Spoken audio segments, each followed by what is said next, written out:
this way I see there is still a light in me. Carry onward thankfully, and let the light see what it sees.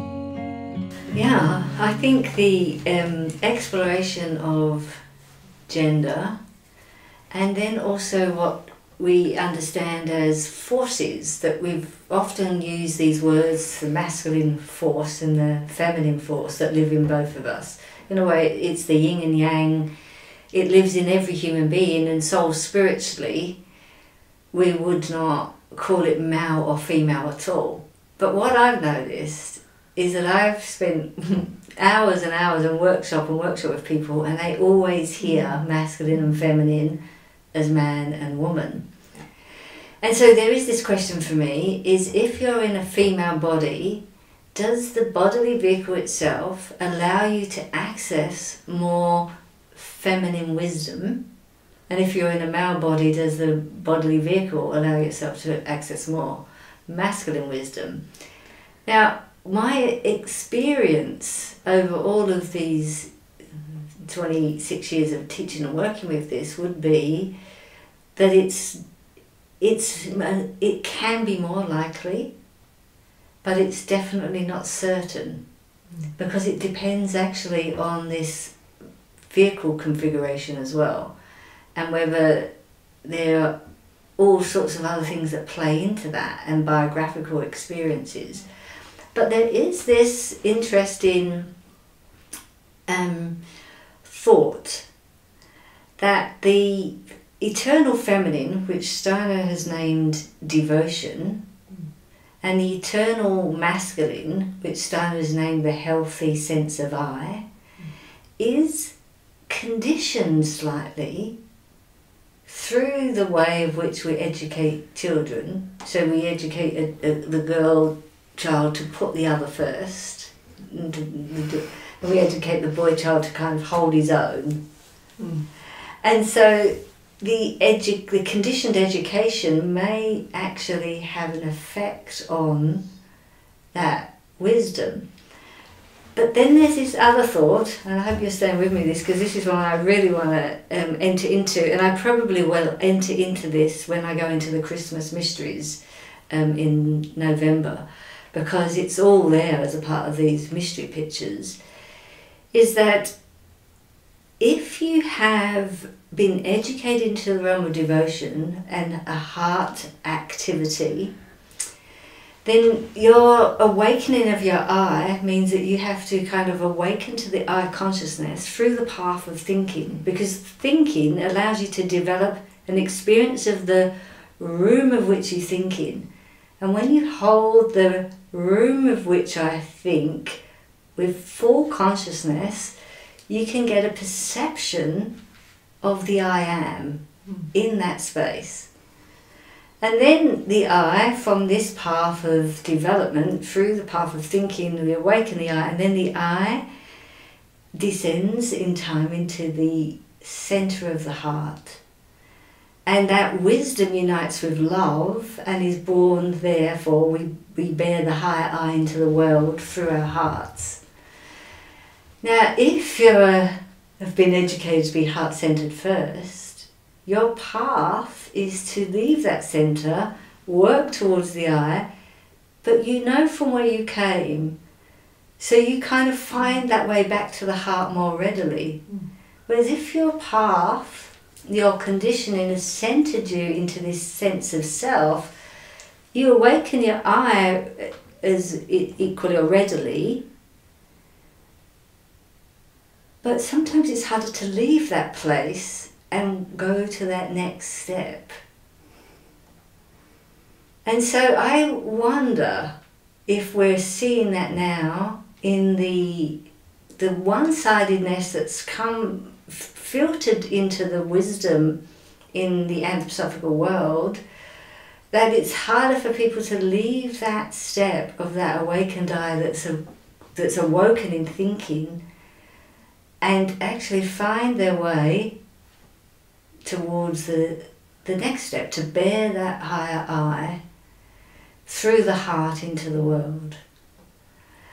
So I think there's a strange phenomenon, how difficult conditioning is, and yet actually it could also set up healthier or less healthier pathways accordingly. Now, there's so much there to unpack, and it's a crazy thing to just wrap that up. But that's one of the thoughts that I really want to unfold more deeply. But I think one of the things that we both will recognise is the moment we say masculine and feminine, we assume man and woman. How much is that true because of the bodily vehicle? How much is that completely how much is it becoming discordant because we're awakening this freedom experience of the I am, which is neither masculine nor feminine? And is that part of the reason the gender question is so important for us to unfold? Just keeping it nice and light. Yeah.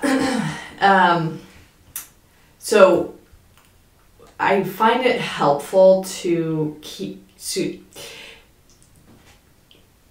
to identify, like, that when we're talking about gender, this is something very, it's related, but different from, so gender as an expression, as something we all kind of are interacting with, and a transgender experience, which you've spoken about, where someone really feels that they're in the wrong physical vehicle, the bodily vehicle. Because, I find it helpful to talk about these two phenomena alongside each other, but in some different terms, because there are just different factors playing into those two things. Yeah. And if we unpack a little bit more of just this question of, like, what is gender, you've already identified many layers and pieces that are playing into our intellectual understanding of it, our physical engagement with it, our perception of ourselves and others, the kind of physical plane, how it is in the heart, how it is on a soul level, and then there's language, and there's cultural, social, historical, familial conditioning, or influences. Yeah. And so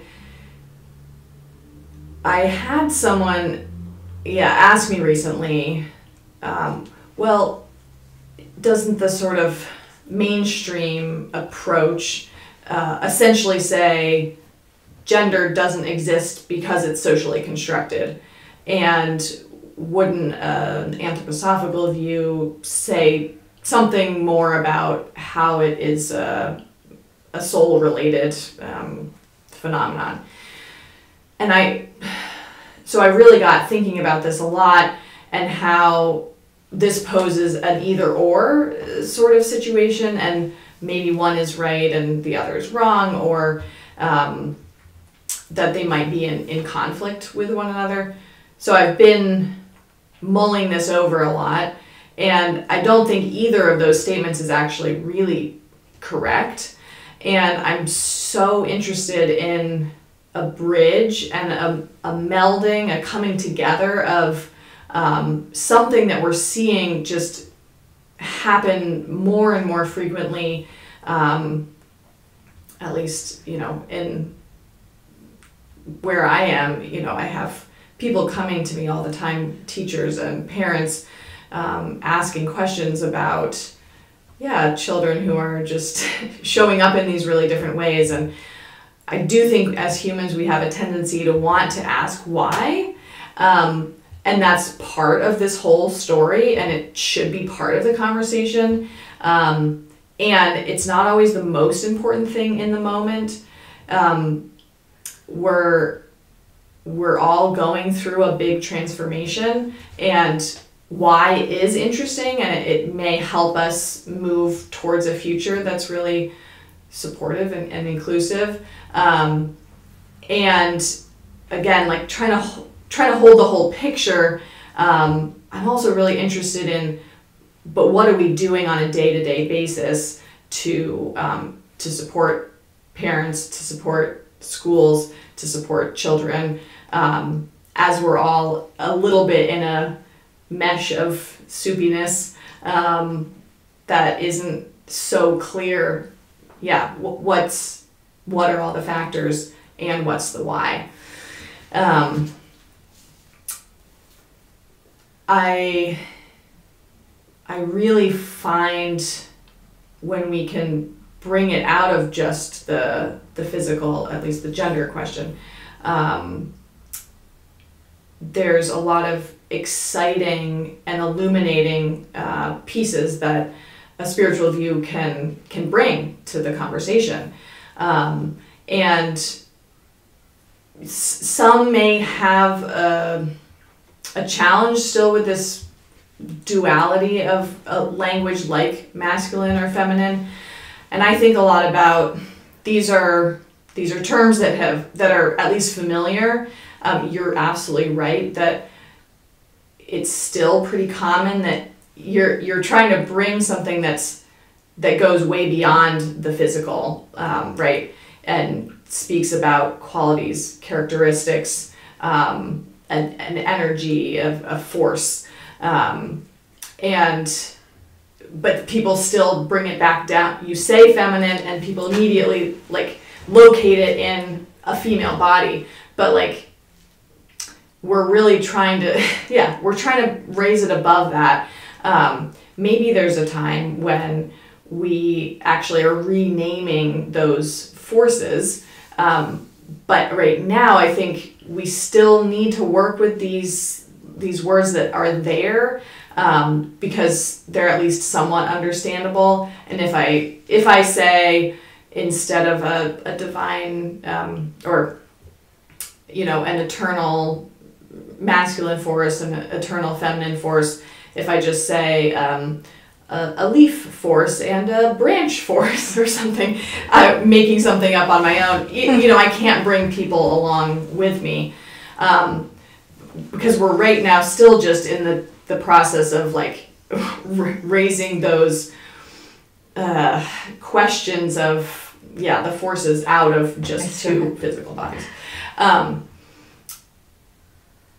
And I guess where I can kind of move it out of a duality even is that, like, I think about, qualities and characteristics and how I think about the wholeness that we already spoke about before. And that it's a big old mix in one being.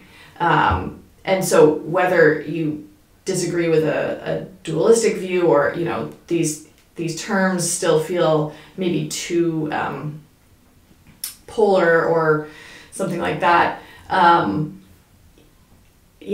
I throw a little bit of masculine and a little feminine in a blender, and different amounts of each. That's really what each human being is for me, and that is an exciting way to think about gender experience, gender expression, how it shows up in different people, even through one person's biography. Some characteristics might be stronger in the 20s, and then when that person is 60, some other, it balances in a different way. Anyway, this is a picture of gender for me that doesn't keep it in these two kind of separate things or one or the other. Absolutely. But it's like it can show up really differently in every person. Which indicates for me that process and substance may be coming into the picture a little more, because we can't work with just the formative force and the form, but we also have to work with the processes and time spans and the substance experience that we have. You don't look at someone's form and immediately know what their experience is. You actually have to be in a different relationship with it. And I think that is what's so important, because actually leading us all towards a much truer reality of what it means to be human. You know, we bear this humanness, which we often say this is our humanity, all our messiness and our warts and all and everything that we are. But it is also so incredibly individual, but in its limitation. It's individual, but in a very limited way, because there is no way I'm having your experience and you're having mine in that realm. And then in this I consciousness, this part of us which is unlimited and free, it's incredibly individual because you can only experience it in yourself, and that you also know that you would have that same I experience because it is completely universal. And therein lies the two aspects of our humanity. And for myself, the thing that I feel important as someone that works within the development and meditation is that while we're working on all the nuances of the uniqueness of our personal expression, that we also continue to work towards the universal I experience. Because that bridges something so profoundly that even though in the me, we can get to know each other in the personal experience of each other, but in the I, we get to know something of our other task between us. And we can be present for the... Now it means that through your expression and your uniqueness, you're going to bring that question of gender very differently than through mine. But what we're recognising, even if we're not interested in it, is that it's a world question. It's not... And when I say world, it's not every single human being, but it is so up and running, it means that it's asking something of us. And if we could be interested in the world, then we would all say, what part can we play in that? Now, it doesn't necessarily interest everyone, and I think that's absolutely fine. But the reason it interested me all along was that it's through the human relationships that often we end up recognising we need to develop ourselves. And we need to find something that is free. Because in the encounter of the other, you are finding your unfree self. And you can, in a way, work together and think, well, I'll do this bit and you do that bit. And that's part of community of life. Because we're so unique capacities.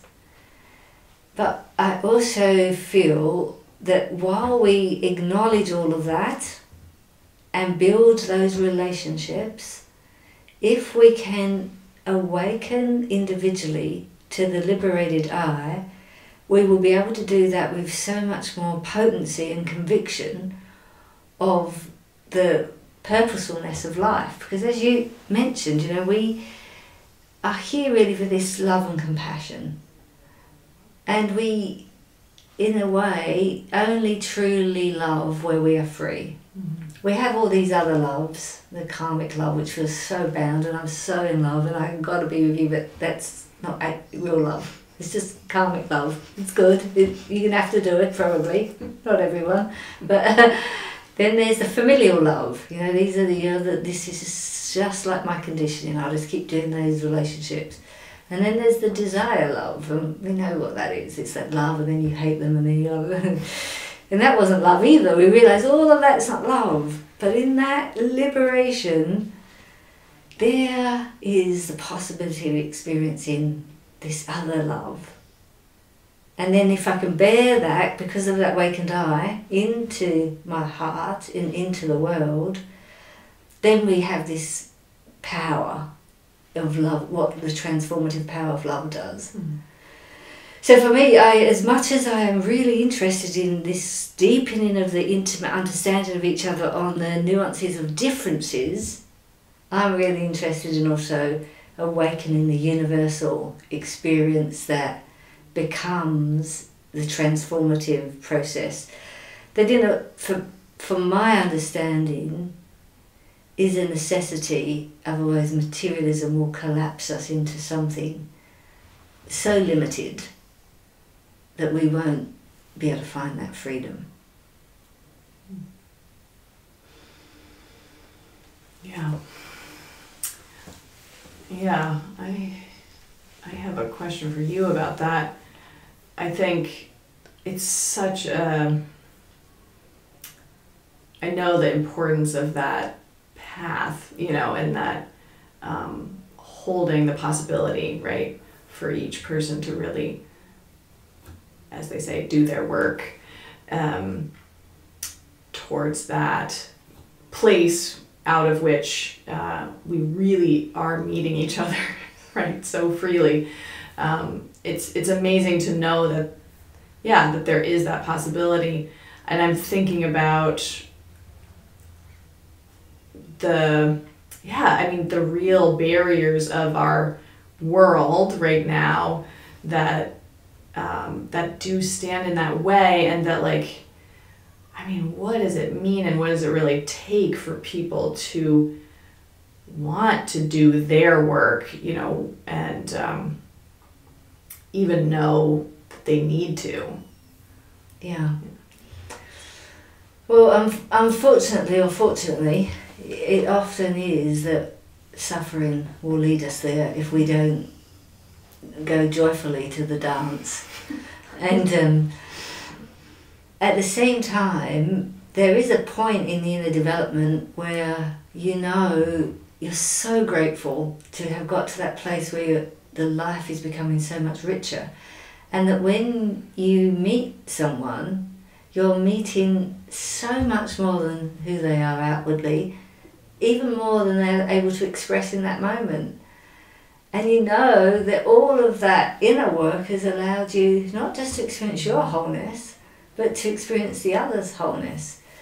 And what I really appreciate in this inner development path that is laid out in anthroposophy, or not laid out, I shouldn't say, is offered as in its various ways.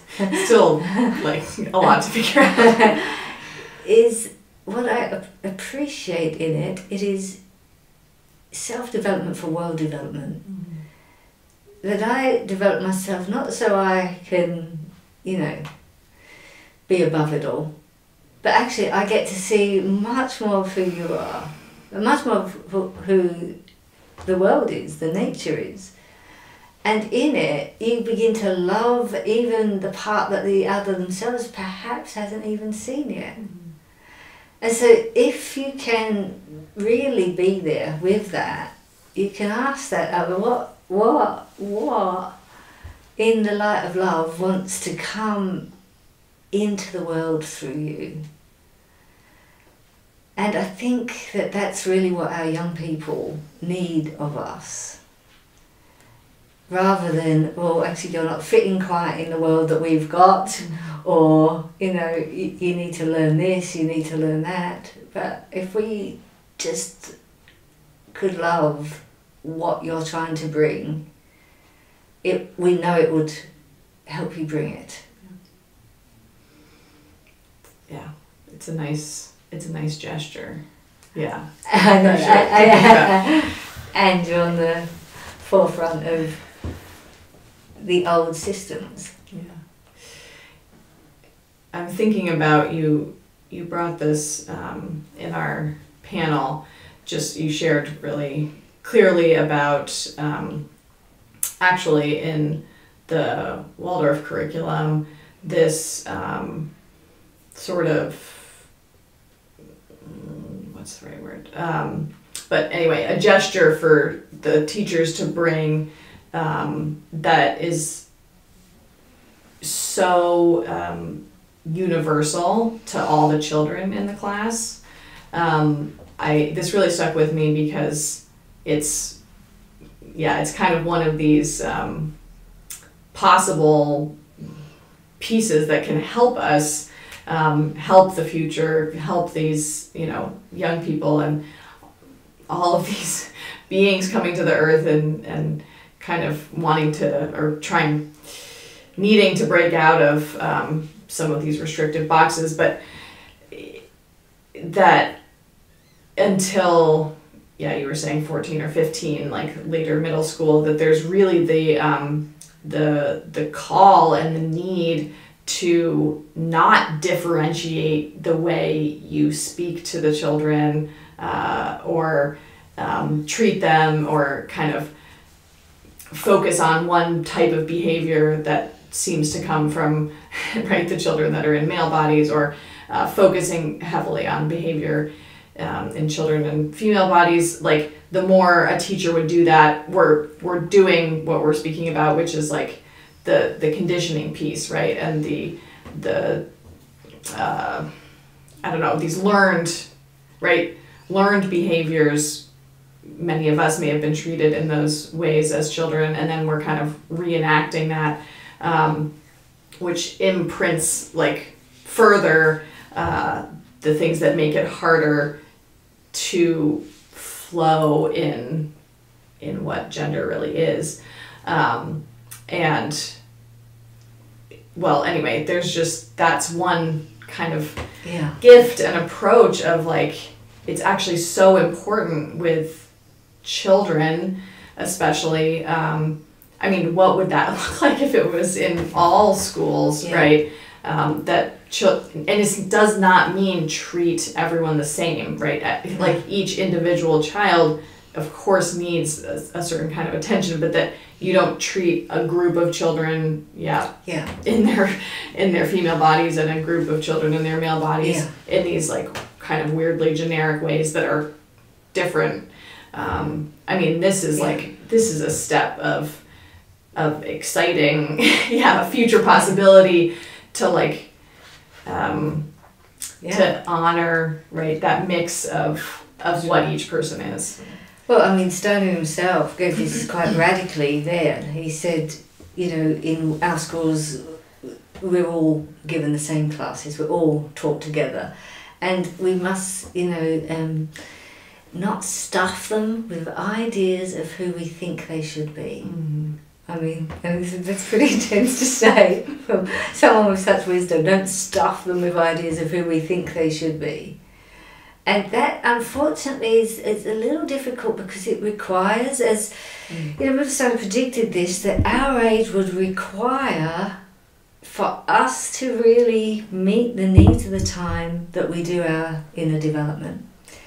So what's confronting is the adults have got to go through a process, because they were stuffed with ideas. Yeah. They found going through puberty embarrassing, and and that gets passed on like a sealed envelope, Rilke calls it, to the next generation. But we don't have to transform everything in that envelope. We just have to be prepared to open it up and say, look, there are things that we just have got to be mindful of, not to stuff into the next generation, but really look at how do we allow them to be as who they need to be.